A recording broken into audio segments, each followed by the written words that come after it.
வணக்கம் நண்பர்களே, முக்கிய செய்திகளை இந்த பதிவில் பார்க்க போகிறோம். சமீபத்தில் பிரதமர் மோடி வெஸ்ட் பெங்காலுக்கு பிரச்சாரம் செய்கிறதுக்காக போயிருந்தார். அப்போ பிரைம் மினிஸ்டருடைய ரோட் ஷோ நடந்துச்சு. ரோட் ஷோ நடக்கும்போது திடீர்னு அவருடைய வாகனத்தை நிப்பாட்டி அங்கேருந்த ஒரு கடைக்கு போயிருக்காரு. ஒரு பெட்டி கடை, நிலக்கடலை, காரப்பொரி, காரக்கடலை இது விற்பனை செய்யக்கூடிய ஒரு பெட்டி கடை. அந்த பெட்டி கடைக்கு போய் காரப்பொரி வாங்கி சாப்பிட்ருக்காரு பிரைம் மினிஸ்டர் மோடி. காசு கொடுத்து, தன்னுடைய பாக்கெட்டில் இருந்து காசை எடுத்து கொடுத்து காரப்பொரியை வாங்கியிருக்காரு. வாங்கின காரப்பொரியை அவரும் சாப்பிட்ருக்காரு. அங்கே பக்கத்தில் இருந்த பொதுமக்கள், சிறுவர்களுக்கெல்லாம் கொடுத்துருக்காரு.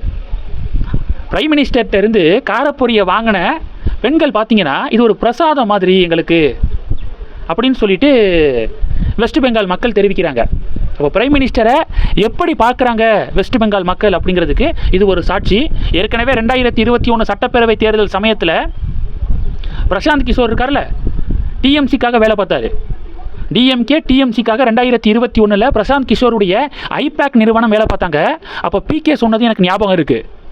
வெஸ்ட் பெங்காலில் இருக்கக்கூடிய மக்கள் மோடியை கடவுளாக பார்க்கிறார்கள் அப்படின்னு பிகே சொன்னது இப்போ எனக்கு ஞாபகம் வருது.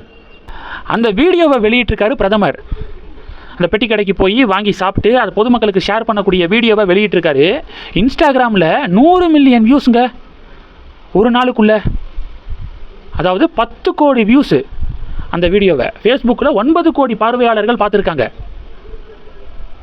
அந்த பெட்டி கடைக்கு அடிச்சிச்சு பாருங்கள் ஜாக்பாட்டு. பொதுமக்கள்லாம் கூட ஆரம்பிச்சிட்டாங்க. இந்த பெட்டி கடைக்கு தான் பிரைம் மினிஸ்டர் மோடி வந்தார், காரப்பொரி வாங்கினார் அப்படின்னு சோசியல் மீடியா இன்ஃப்ளூயன்சர்ஸ் எல்லாம் விளாக் போட ஆரம்பிச்சிட்டாங்க.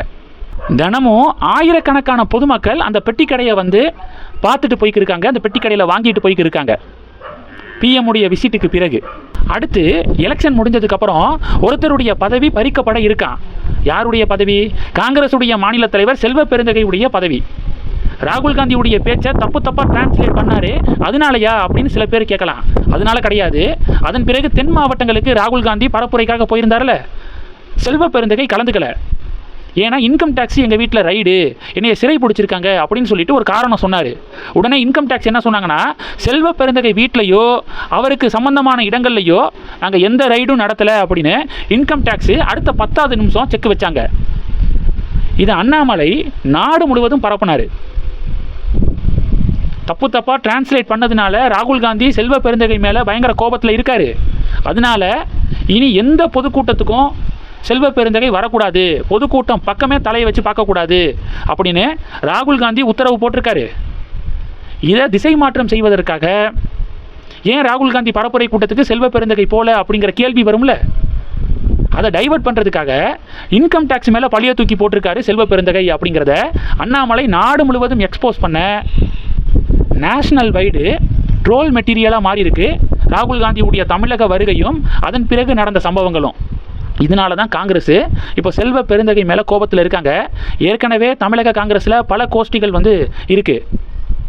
செல்வ பெருந்தகைக்கு எதிரான கோஷ்டிகள் காங்கிரஸ் தலைமைக்கிட்ட செல்வ பெருந்தகையை மாற்றுங்க அப்படின்னு தொடர்ந்து சொல்லிக்கிட்டு இருக்காங்க. தேர்தல் முடிஞ்சதுக்கப்புறம் கண்டிப்பாக பண்ணுறோம் அப்படின்னு காங்கிரஸ் தலைமையும் வாக்குறுதி கொடுத்துருக்காங்க.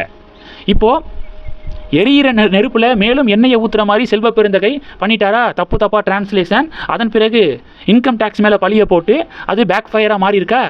எலெக்ஷன் முடிஞ்சோன்னே தலைவர் பொறுப்பிலிருந்து அவரை நீக்கிற முடிவு கிட்டத்தட்ட கன்ஃபார்மாக.